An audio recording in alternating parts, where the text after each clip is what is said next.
العلماء علماء و عوام میں حائل خلیج دور کرنے کی ایک منفرد کاوش۔ لجنۃ العلماء للافتاء بسم اللہ الرحمن الرحیم۔ فتویٰ نمبر 21 ستمبر 2020۔ سوال: ایک لڑکے اور لڑکی کے آپس میں ناجائز تعلقات تھے۔ انہوں نے آپس میں عہد و پیمان کر رکھا تھا کہ ہم نکاح کریں گے، لیکن اتفاق ایسے ہوا کہ لڑکے کی آگے شادی ہو جاتی ہے۔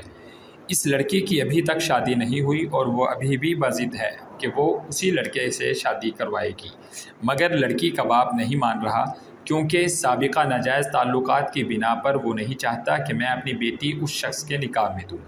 اب ہوا یوں ہے کہ لڑکی کی ماں اپنے بیٹے کے ساتھ مل کر بیٹے کو ولی بنا کر بیٹی کی ادھر ہی لڑکے کے ساتھ شادی کر دیتی ہے، جس کی پہلے شادی ہو چکی ہے۔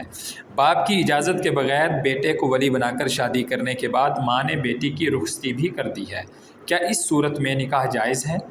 جواب: الحمدللہ وحدہ والصلاۃ والسلام علی من لا نبی بعدہ۔ ایک ولی اقرب اور ایک ابعد ہوتا ہے۔ ولی اقرب کی موجودگی میں ابعد کو ولی نہیں بنایا جا سکتا، الا یہ کہ کوئی معقول عذر اور وجہ ہو۔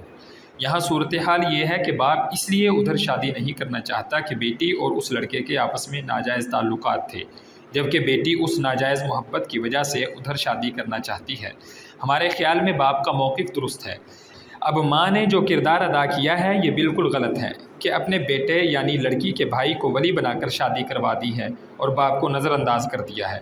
جب باپ موجود ہے اور وہ عاقل و بالغ ہے، سمجھدار ہے، تو اس کی موجودگی میں ہم بیٹے یعنی لڑکی کے بھائی کو کس طرح ولی مان سکتے ہیں؟ لہٰذا یہ نکاح منعقد نہیں ہوا۔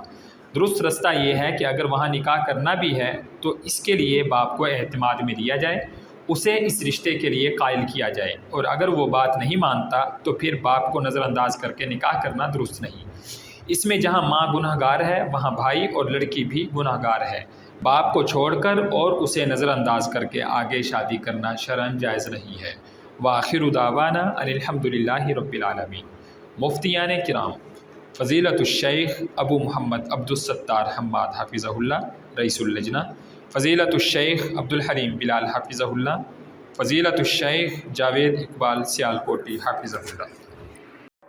العلماء علماء و عوام میں حائل خلیج دور کرنے کی ایک منفرد کاوش۔